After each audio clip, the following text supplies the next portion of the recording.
Good morning. നമുക്ക് quantum mechanics start ചെയ്യാം. നമ്മളിതിൽ വേവ് മെക്കാനിക്സ് എന്നുള്ള യൂണിറ്റാണ് നമ്മൾ തുടങ്ങുന്നത്. സാധാരണ ഇതിൽ ക്വാണ്ടം മെക്കാനിക്സ് തുടങ്ങുമ്പോഴേക്കും നമ്മൾ ക്ലാസിക്കൽ മെക്കാനിക്സിൻ്റെ ലിമിറ്റേഷൻസ് പറഞ്ഞുകൊണ്ടാണ് ക്വാണ്ടം മെക്കാനിക്സ് സ്റ്റാർട്ട് ചെയ്യാറുള്ളത്. നമുക്കും ആ രീതിയിൽ തന്നെ തുടങ്ങാം. നിങ്ങൾക്കറിയാം 17-18 നൂറ്റാണ്ടുകളായി ജീവിച്ചിരുന്ന സർ ഐസക് ന്യൂട്ടൻ്റെ വർക്ക്സാണ് ക്ലാസിക്കൽ മെക്കാനിക്സിൻ്റെ ബേസ് എന്ന് പറയുന്നത്. അതുകൊണ്ട് തന്നെ നമ്മൾ പലപ്പോഴും ക്ലാസിക്കൽ മെക്കാനിക്സിനെ ന്യൂട്ടോണിയൻ മെക്കാനിക്സ് എന്ന് വിളിക്കാറുണ്ട്. The 3 laws of motion and the theory of gravity form the basics of Newtonian mechanics. The Newton's laws of motion നിങ്ങൾ പഠിച്ചിട്ടുള്ളതാണ്. According to the first law, every object stays at a rest or moves with a constant velocity unless an outside force acts on it. And according to the second law, force is equal to mass times acceleration. Newtonian മെക്കാനിക്സിൽ നമ്മൾ മാസിനെ ഒരു constant ആയിട്ടാണ് treat ചെയ്യുന്നത്. അതായത് നമ്മളുടെ പാർട്ടിക്കിളിൻ്റെ velocity vary ചെയ്യുന്നതനുസരിച്ച് അല്ലെങ്കിൽ velocity മാറുന്നതനുസരിച്ചിട്ട് അതിൻ്റെ മാസിന് variation ഒന്നും ഉണ്ടാകില്ല. മാസ് എന്ന് പറയുന്നത് ഒരു കോൺസ്റ്റന്റ് ആയ ക്വാണ്ടിറ്റിയാണ്. And according to Newton's third law, for every action there is an equal and opposite reaction. And these 3 laws together with Newton's laws of gravity explain the orbits of planet around the sun and also the orbit of moon around the earth. Newton's laws of മോഷന് ചില ഫിലോസഫിക്കലായിട്ടുള്ള implications കൂടിയുണ്ട്.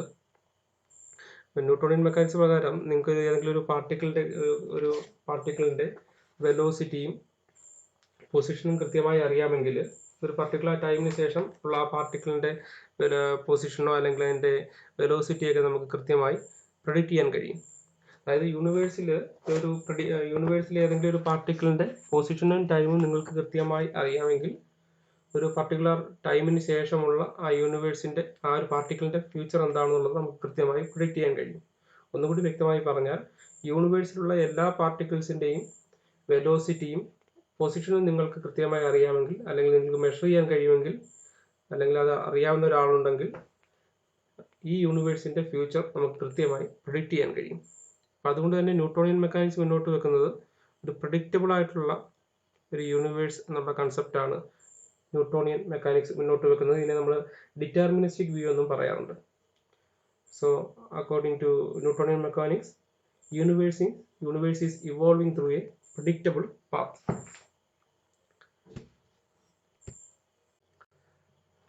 Newton ഒപ്റ്റിക്സിലും അദ്ദേഹത്തിൻ്റെ സംഭാവനകൾ നൽകിയിട്ടുണ്ട്.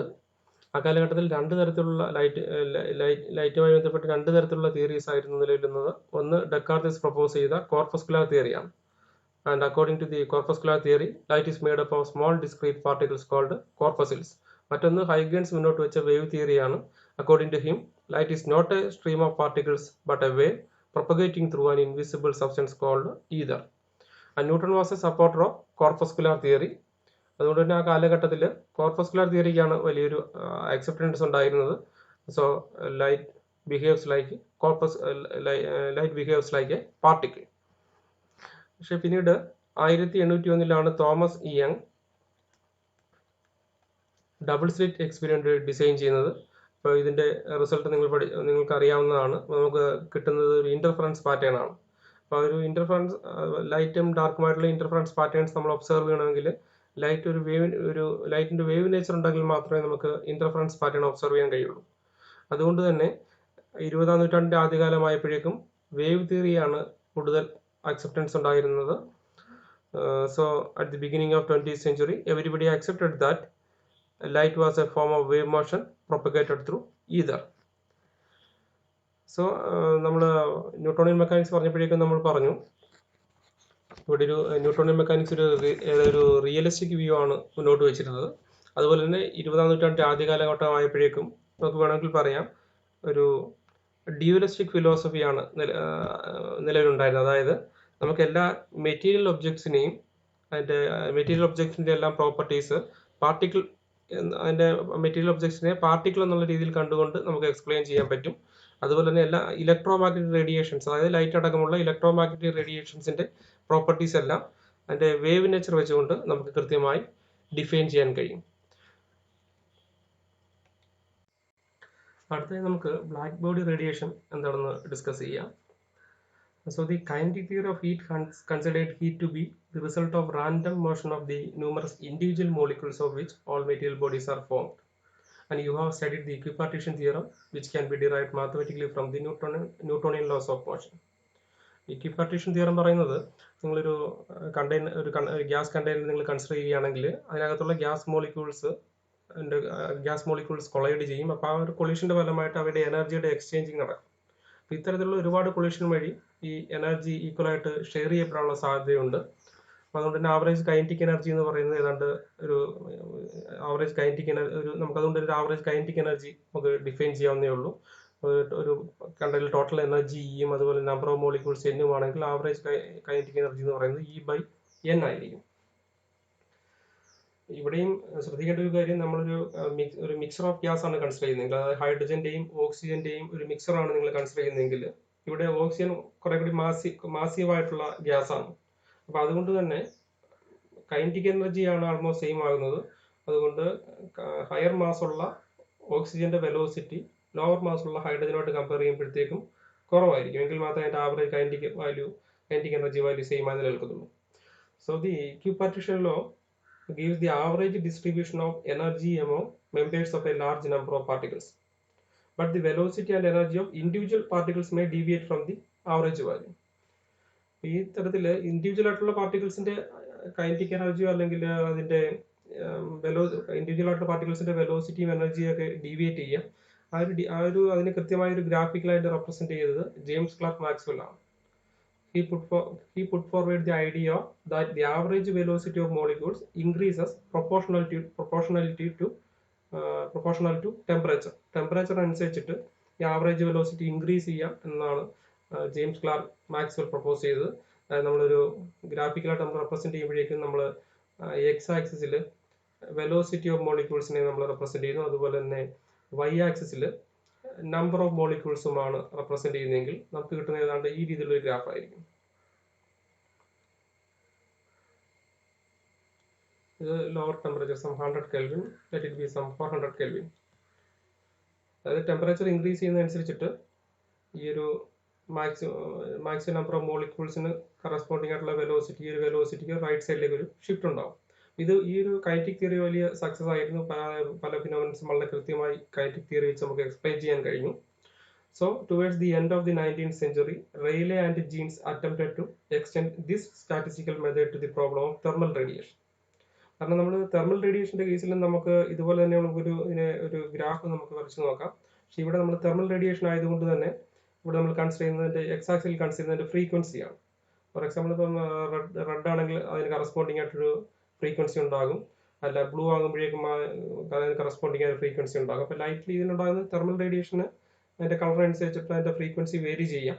Y axle നമ്മൾ ഇവിടെ എടുക്കുന്നത്, ഇവിടെ നമ്മൾ നമ്പർ ഓഫ് മോളിക്യൂൾസ് ആയിരുന്നു എടുത്തിരുന്നത്. ഇവിടെ നമ്മൾ തെർമൽ എനർജി പറയുന്നത് കൊണ്ട് തന്നെ നമ്മളിവിടെ കൺസിഡർ ചെയ്യുന്നത് ഇന്റൻസിറ്റി ഓഫ് റേഡിയേഷൻ ആണ്.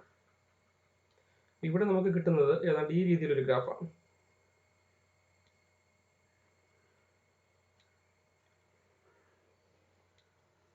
Let it be some for some 3000 Kelvin, let it be for 4000 Kelvin, and let it be for 5000 Kelvin. That is, at a given temperature, there is a predominant vibration frequency for which the intensity is highest. നമ്മൾ 3000 Kelvin ആണ് consider ചെയ്യുന്നതെങ്കിൽ ഇതാണ് predominant ആയിട്ടുള്ള frequency. അതുപോലെ തന്നെ 4000 consider ചെയ്യുമ്പോഴേക്കും അടുത്ത ഒരു ഫ്രീക്വൻസി നമുക്ക് കൺസിഡർ ചെയ്യാൻ പറ്റും. ഇവിടെയാണെങ്കിൽ ഇത് 5000 കറസ്പോണ്ടിങ് ആയിട്ടുള്ള ഫ്രീക്വൻസിയാണ്. നമുക്കറിയാൻ പറ്റും ടെമ്പറേച്ചർ കൂടുന്നതനുസരിച്ച് ഈ പ്രിഡോമിനന്റ് ആയിട്ടുള്ള ഫ്രീക്വൻസിയും ഇൻക്രീസ് ചെയ്യുന്നു. ഇനി നമ്മൾ ഈ രണ്ട് ഗ്രാഫും കമ്പയർ ചെയ്യുകയാണെങ്കിൽ നമുക്ക് അതുകൊണ്ട് തന്നെ ചില സിമിലാരിറ്റീസ് നമുക്ക് ഒബ്സർവ് ചെയ്യാൻ കഴിയും. ഫസ്റ്റ് കേസിൽ നമ്മൾ കൈനറ്റിക് തിയറി ഗ്യാസിന്റെ കേസിൽ നമ്മൾ ടെമ്പറേച്ചർ ഇൻക്രീസ് ചെയ്തപ്പോഴേക്കും ഈ വെലോസിറ്റിയുടെ വാല്യൂ നമ്മൾ റൈറ്റ് സൈഡിലേക്ക് ഷിഫ്റ്റ് ചെയ്തു. അതുപോലെ തന്നെ തെർമൽ റേഡിയേഷന്റെ കേസിൽ പ്രിഡോമിനന്റ് ആയിട്ടുള്ള ഫ്രീക്വൻസിക്കും കറസ്പോണ്ടിങ് ആയിട്ട് റൈറ്റ് ഷിഫ്റ്റ് നമുക്ക് ഒബ്സർവ് ചെയ്യാൻ കഴിയും. And due to this similarity, Rayleigh and Jeans applied the same equipartition principle that had turned out to be so successful in the case of gas to thermal radiation.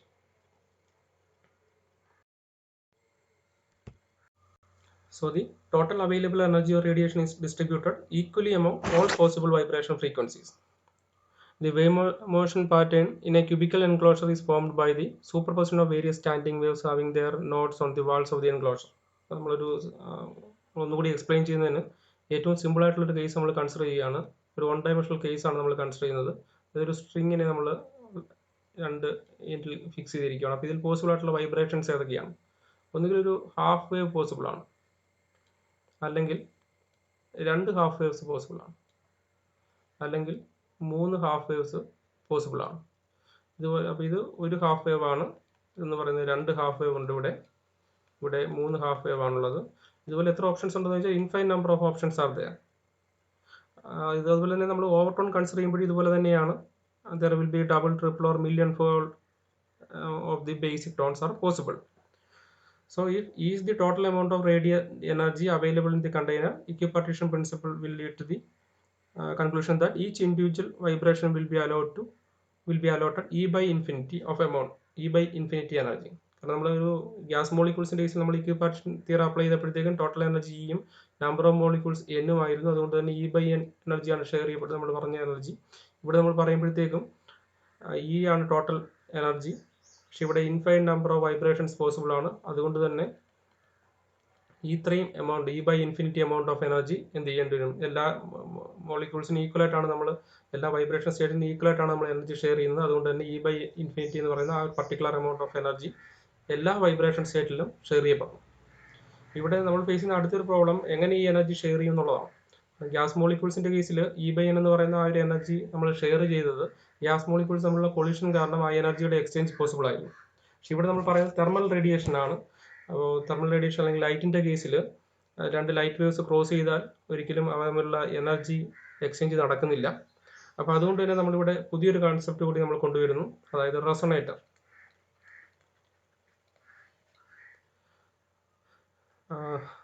That is to enable exchange of energy between standing waves at different wavelengths. We introduce a resonator into the container. That is, these are small bodies that can absorb and re-emit all possible wavelengths, thus permitting energy exchange among all possible vibrations. അപ്പോൾ അങ്ങനെയാണെങ്കിൽ നമ്മൾ ഈ ഒരു ഏതെങ്കിലും ഒരു black body നമ്മൾ consider ചെയ്യുന്നു. അപ്പോൾ അതിലേക്ക് നമ്മൾ ഒരു ലൈറ്റ്, റെഡ് കളറിലുള്ള ലൈറ്റിനെ നമ്മൾ കടത്തിവിടുകയാണ്. അങ്ങനെയാണെങ്കിൽ ഇതിനകത്ത് ആദ്യം നമ്മൾ ഒബ്സർവ് ചെയ്യുന്ന റെഡ് സ്റ്റാൻഡിങ് വേവ്സ് മാത്രമായിരിക്കും, extending from walls to wall to wall. ബാക്കിയുള്ള മോഡ്സ് ഓഫ് വൈബ്രേഷൻസ് ആബ്സെൻ്റ് ആയിരിക്കും. കാരണം നമ്മൾ ആ ബ്ലാക്ക് ബോഡിയിൽ ആദ്യം നമ്മൾ കടത്തുന്നത് റെഡ് ലൈറ്റ് ആണ്. അതുകൊണ്ട് തന്നെ ആ റെഡ് കളറിലുള്ള കറസ്പോണ്ടിങ് ആയിട്ടുള്ള ഒരു വൈബ്രേഷൻ ആയിരിക്കും നമുക്ക് ഒബ്സർവ് ചെയ്യാൻ കഴിയുന്നത്. പക്ഷെ പിന്നീട് നമ്മൾ ഇക്വിപാർട്ടിഷൻ തിയറി അപ്ലൈ ചെയ്യുമ്പോഴത്തേക്കും ഈ എനർജി ഈക്വലായിട്ട് എല്ലാ വൈബ്രേഷൻ സ്റ്റേറ്റിലേക്കും ട്രാൻസ്ഫർ ചെയ്യപ്പെടണം. അതായത് നിങ്ങളിപ്പോൾ റെഡ് കളറാണ് കൺസിഡർ ചെയ്യുന്നതെങ്കിൽ കറസ്പോണ്ടിങ് ആയിട്ട് ഇതിൻ്റെ ലോവർ എനർജി ലെവൽസ് ഉണ്ട്, അതായത് ഇപ്പോൾ ഇൻഫ്രാറെഡ്, അതുപോലെ തന്നെ ഹയർ എനർജി ലെവൽസ് ആയിട്ടുള്ള UV, എക്സ്റേ, ഗാമ റേ, ഇങ്ങനെയൊക്കെയുള്ള ഹൈ റേഞ്ച് പോസിബിൾ ആണ്. ഇതിൽ ഈ പറയുന്ന എല്ലാ ലെവൽസിലേക്കും ഈ എനർജി ഈക്വൽ ആയിട്ട് ഷെയർ ചെയ്യപ്പെടണം. അതുകൊണ്ട് തന്നെ നമ്മളൊരു ബ്ലാക്ക് ബോഡി റേഡിയേറ്ററിലേക്ക് നമ്മളൊരു റെഡ് കളർ എൻ്റർ ചെയ്യുന്നു, റെഡ് കളർ ലൈറ്റ് എൻ്റർ ചെയ്യുന്നു. അതിനുശേഷം നമ്മൾ ഇനി കുറേ സമയത്തിന് ശേഷം നമ്മളത് ഓപ്പൺ ചെയ്താൽ ലൈറ്റ് പുറത്തേക്ക് വരാനാണ് നമ്മൾ അലോ ചെയ്യുകയാണെങ്കിൽ നമുക്ക് ഏതൊക്കെ ലൈറ്റ് അപ്പോൾ ഒബ്സർവ് ചെയ്യാൻ പറ്റും?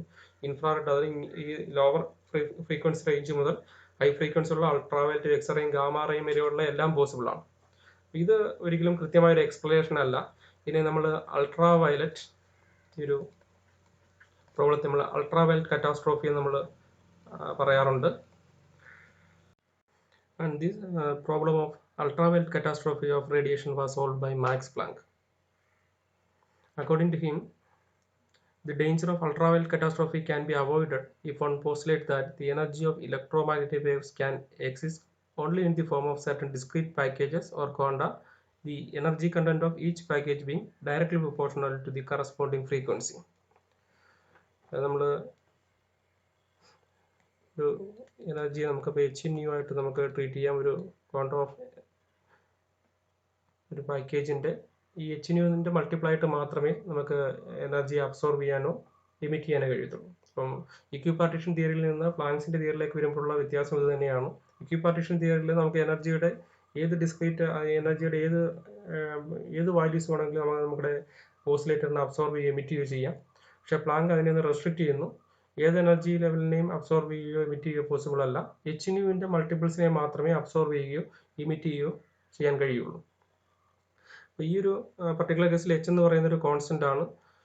In order to make Planck's theoretical curves agree with the observed one has to ascribe to H a certain numerical value, some 6.626 into 10 raised to minus 34 joule second. എങ്ങനെയാണ് ഈ planks hypothesis നമ്മളുടെ ultraviolet catastrophe overcome ചെയ്ത് നമുക്ക് നോക്കാം. നമുക്കറിയാം, നമ്മൾ പറഞ്ഞ ഇക്വിപാർട്ടീഷൻ theory പ്രകാരം നിങ്ങൾക്കൊരു പർട്ടിക്കുലർ എനർജി ഉണ്ട്. നിങ്ങൾക്ക് അപ്പോൾ ഇതിൽ പല ഫ്രീക്വൻസീസ് പോസിബിൾ ആണ്.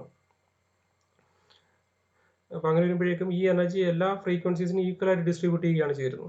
പക്ഷെ നമ്മൾ പ്ലാങ്ക്സ് ഹൈപ്പോത്തസിസിലേക്ക് വരുമ്പോഴേക്കും ഇനി അങ്ങനെയുള്ള എല്ലാ അതിൽ ചെറിയ വേരിയേഷൻ വരുന്നു. അതായത് നിങ്ങൾക്ക് എച്ച് ന്യൂവിൻ്റെ മൾട്ടിപ്ലൈ ആയിട്ട് മാത്രമേ നമ്മുടെ ഓസിലേറ്റേഴ്സിന് ഈ എനർജി അബ്സോർവ് ചെയ്യാനോ എമിറ്റ് ചെയ്യാനോ കഴിയുള്ളൂ. ഫോർ എക്സാമ്പിൾ നമ്മൾക്ക് ഇവിടെ ഇത് എനർജി 32H ആയിട്ട് അസ്യൂം ചെയ്യുകയാണെങ്കിൽ ഫസ്റ്റ് നമ്മൾ ന്യൂ ഈക്വൽ ടു 1 ആണ് നമ്മൾ കൺസിഡർ ചെയ്യുന്നതെങ്കിൽ ഇവിടെ 32 വൈബ്രേഷൻ സ്റ്റേറ്റ്സ് പോസിബിൾ ആണ്. 32H എനർജി ഉണ്ടായതുകൊണ്ട് തന്നെ നമ്മൾ ന്യൂ ഈക്വൽ ടു 1 ആണ് കൺസിഡർ ചെയ്യുന്നതെങ്കിൽ കറസ്പോണ്ടിങ് ആയിട്ട് 32 വൈബ്രേഷൻ സ്റ്റേറ്റ്സ് പോസിബിൾ ആണ്. അതല്ല നമ്മൾ കൺസിഡർ ചെയ്യുന്നത് ന്യൂ ഈക്വൽ ടു 2 ആണെങ്കിൽ ഏതാണ്ട് 16 വൈബ്രേഷൻ സ്റ്റേറ്റ്സ് മാത്രമാണ് പോസിബിൾ ആയിട്ടുള്ളത്. അല്ല നമ്മൾ കൺസിഡർ ചെയ്യുന്നത് ന്യൂ ഈക്വൽ ടു 4 ആണെങ്കിൽ കറസ്പോണ്ടിങ് ആയിട്ട് നമുക്ക് 8 വൈബ്രേഷൻ സ്റ്റേറ്റ്സ് മാത്രമേ പോസിബിൾ ആയിട്ടുള്ളൂ. അല്ല നമ്മൾ കൺസിഡർ ന്യൂ ഈക്വൽ ടു 8 ആണെങ്കിൽ നമ്മുടെ വൈബ്രേഷൻ സ്റ്റേറ്റ്സ് എന്ന് പറയുന്നത് 4 ആയിട്ട് റെഡ്യൂസ് ചെയ്യപ്പെടും. So this restriction reduces the number of possible vibrations at high frequencies. അതായത് നമുക്ക് ഈ ഒരു പർട്ടിക്കുലർ കേസിൽ നമ്മളൊരു ബ്ലാക്ക് ബോഡി കൺസിഡർ ചെയ്യുകയാണെങ്കിൽ അതിൽ ഒരുപാട് റെസൊണേറ്റേഴ്സ് ഉണ്ട്. പക്ഷെ അതിൽ ലോ ഫ്രീക്വൻസിയിലുള്ള റെസൊണേറ്റേഴ്സിൻ്റെ എണ്ണം വളരെ കൂടുതലാണ്. There will be a large number of റെസൊണേറ്റേഴ്സ്. പക്ഷേ നമ്മൾ മിഡിൽ ഫ്രീക്വൻസിയിലേക്ക് പോകുമ്പോഴേക്കും ഇതിൻ്റെ എണ്ണം കുറച്ചുകൂടി കുറയും. Still there will be plenty of resonators will be there. നമ്മൾ പോകുന്നത് വളരെ ലാർജ് ഫ്രീക്വൻസിയാണ് നമ്മൾ കൺസിഡർ ചെയ്യുന്നതെങ്കിൽ there will be only very few resonators will be there. അങ്ങനെ വരുമ്പോഴേക്കും നമ്മൾ ഇവിടെ ലോ ഫ്രീക്വൻസിയിൽ ഒരുപാട് റെസൊണേറ്റേഴ്സ് ഉണ്ടെങ്കിലും ഇതിൻ്റെ എനർജി വളരെ കുറവായതുകൊണ്ട് നമ്മളിതെല്ലാം കൂടെ ആഡ് ചെയ്താൽ നമുക്ക് കിട്ടുന്ന വളരെ ലോ വാല്യൂ ആയിരിക്കും. പക്ഷേ ഇവിടെ മിഡിൽ റേഞ്ചിലേക്ക് വരുമ്പോഴേക്കും ഇതൊരു കൺസിഡറബിൾ ആയിട്ടുള്ള എനർജി നമുക്കിവിടെ കിട്ടും. ഇതും എണ്ണം വളരെ കുറവായതുകൊണ്ട് തന്നെ ഇവിടെയും നമ്മുടെ ടോട്ടൽ എനർജി വളരെ കുറവായിരിക്കും. അതുകൊണ്ട് തന്നെ നമ്മൾ ഫ്രീക്വൻസിയും എനർജിയും തമ്മിലൊരു ഗ്രാഫ് വരച്ചാൽ നമുക്ക് കിട്ടേണ്ടത് മിഡിൽ ഫ്രീക്വൻസി റേഞ്ചിൽ അതിൻ്റെ ടോട്ടൽ എനർജി വളരെ കൂടുതലായിരിക്കും. അതിൻ്റെ എനർജി ഡിക്രീസ് ചെയ്യുമ്പോഴും ഫ്രീക്വൻസി ഡിക്രീസ് ചെയ്യുമ്പോഴും ടോട്ടൽ എനർജി ഡിക്രീസ് ചെയ്യണം. അതുപോലെ തന്നെ ഫ്രീക്വൻസി ഇൻക്രീസ് ചെയ്യുമ്പോഴും അതിൻ്റെ ടോട്ടൽ എനർജി വാല്യൂ ഡിക്രീസ് ചെയ്യണം. അപ്പോൾ ഈ രീതിയിൽ പ്ലാങ്ക്സ് കൊണ്ടുവന്ന ഈ quantum of energy H new ആണ് ഒരു ഓസിലേറ്ററിൻ്റെ എനർജി എന്ന് അസ്യൂം ചെയ്ത് ഈ ഒരു അസംഷനിലൂടെ നമുക്ക് ബ്ലാക്ക് ബോഡി സ്പെക്ട്രം നമുക്ക് വളരെ കൃത്യമായി എക്സ്പ്ലെയിൻ ചെയ്യാൻ കഴിയും. അടുത്ത് ഫോട്ടോ ഇലക്ട്രിക് എഫക്റ്റ് ആണ്. ഫോട്ടോ ഇലക്ട്രിക് എഫക്റ്റ് എന്താണെന്ന് നിങ്ങൾക്ക് അറിയാം. When light is incident on certain metallic surfaces, electrons are released. These are called photoelectrons and the phenomenon is called photoelectric effect. അപ്പോൾ നമ്മൾ പറഞ്ഞതാണ്, നമ്മൾ യങ്സ് ഡബിൾ സ്ലിറ്റ് എക്സ്പെരിമെൻറ്റോട് കൂടി ലൈറ്റിനെ നമ്മളൊരു വേവായിട്ടാണ് നമ്മൾ ട്രീറ്റ് ചെയ്യുന്നത്. അപ്പോൾ അങ്ങനെ വരുമ്പോഴേക്കും ഒരിക്കലും വേവ് പ്രോപ്പർട്ടി വെച്ചുകൊണ്ട് നമുക്ക് ഫോട്ടോ ഇലക്ട്രിക് എഫക്റ്റ് കൃത്യമായി എക്സ്പ്ലെയിൻ ചെയ്യാൻ കഴിയുന്നില്ല. അപ്പോൾ ആൽബർട്ട് ഐൻസ്റ്റീൻ ആണ് മാക്സ് പ്ലാങ്ക് ഉപയോഗിച്ച ഒരു ക്വാണ്ടം ഹൈപ്പോത്തസിസിനെ ഉപയോഗിച്ചുകൊണ്ട് വളരെ കൃത്യമായി ഫോട്ടോ ഇലക്ട്രിക് എഫക്റ്റ് എക്സ്പ്ലെയിൻ ചെയ്യുന്നത്. He succeeded in explaining photoelectric effect on the basis of quantum ideas. He assumed that electromagnetic radiation traveled through space in discrete quanta called photons. നമ്മൾ max Planck black body റേഡിയേഷൻ്റെ കേസിൽ ഓസിലേറ്റേഴ്സിൻ്റെ case energy H new ആയി fix ചെയ്തതുപോലെ തന്നെ Albert Einstein ലൈറ്റിൻ്റെ കേസിൽ ഫോട്ടോൺസിനെ define ചെയ്യുന്നു. ഒരു ഫോട്ടോണിൻ്റെ energy എന്ന് പറയുന്നത് എച്ച് ന്യൂ ആണ്. അപ്പോൾ ഈ ഒരു കൺസെപ്റ്റ് ഉപയോഗിച്ചുകൊണ്ട് ഫോട്ടോ ഇലക്ട്രിക് എഫക്റ്റ് എക്സ്പ്ലെയിൻ ചെയ്യാൻ കഴിഞ്ഞു. അതായത് ഫോട്ടോ ഇലക്ട്രിക് എഫക്റ്റ് എക്സ്പ്ലെയിൻ ചെയ്യണമെങ്കിൽ നമുക്കപ്പോൾ ലൈറ്റിൻ്റെ പാർട്ടിക്കിൾ നേച്ചറാണ് നമ്മൾ കൺസിഡർ ചെയ്യുന്നത്. അപ്പോൾ അതുകൊണ്ട് തന്നെ ലൈറ്റ് വേവ് ആണോ പാർട്ടിക്കിൾ ആണോ എന്നുള്ള ചോദ്യത്തിന് ഒരു ഉത്തരമായി കഴിഞ്ഞു. അതായത് നമുക്ക് ഇൻ്റർഫറൻസ് പോലെയുള്ള ഫിനോമിനൻസ് നമ്മൾ എക്സ്പ്ലെയിൻ ചെയ്യണമെങ്കിൽ നമുക്ക് ലൈറ്റിനെ ഒരു വേവായി ട്രീറ്റ് ചെയ്യേണ്ടി വരും. അതേസമയം ഫോട്ടോ ഇലക്ട്രിക് എഫക്റ്റ് നമ്മൾ എക്സ്പ്ലെയിൻ ചെയ്യണമെങ്കിൽ നമുക്ക് ലൈറ്റിനെ ഒരു പാർട്ടിക്കിളായിട്ട് ട്രീറ്റ് ചെയ്യേണ്ടി വരും. അതുകൊണ്ട് തന്നെ ലൈറ്റ് വേവ് ഓർ പാർട്ടിക്കിൾ എന്ന ക്വസ്റ്റ്യൻ്റെ ആൻസർ ലൈറ്റ് വേവുമാകാം, അതുപോലെ തന്നെ അതിന് വേവ് നേച്ചറുമുണ്ട്, അതുപോലെ തന്നെ പാർട്ടിക്കിൾ നേച്ചറുമുണ്ട് എന്നാണ് നമുക്ക് അതിന് കൊടുക്കാൻ കഴിയുന്ന answer. So the theory that radiation travels in space in the form of waves got established, and using this wave theory, we were able to explain the optical phenomena like reflection, refraction, interference, diffraction, and polarization. But to explain photoelectric effect and Compton effect, one needs the particle nature of radiation. So the radiation possesses wave-particle duality. Sometimes it behaves like a wave, and sometimes it can behave like a particle. And in 1925, Louis de Broglie extended this dual nature to material particles also. നമുക്കറിയാം വേവ്സിൻ്റെ കേസിൽ അതിൻ്റെ dual nature ഏതാണ്ട് അംഗീകരിക്കപ്പെട്ടു. But D Broglie ചെയ്തത് ഇതിനെ പാർട്ടിക്കിൾസിൻ്റെ കേസിലും കൂടെ extend ചെയ്യുകയാണ് ചെയ്തത്. കാരണം നേച്ചർ എപ്പോഴും സിമെട്രി പ്രിഫർ ചെയ്യും. അതുകൊണ്ട് തന്നെ റേഡിയേഷൻ്റെ കേസിൽ അത് ഡ്യുവൽ നേച്ചർ ഉണ്ടെങ്കിൽ സ്വാഭാവികമായും പാർട്ടിക്കിൾസിൻ്റെ കേസിലും അതിന് ഒരു ഡ്യുവൽ നേച്ചർ ഉണ്ടാകേണ്ടതാണ്. So de Broglie assumed that a wave is associated with a particle in motion and called matter waves.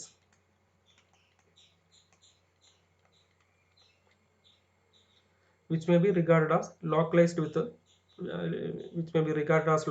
the particle.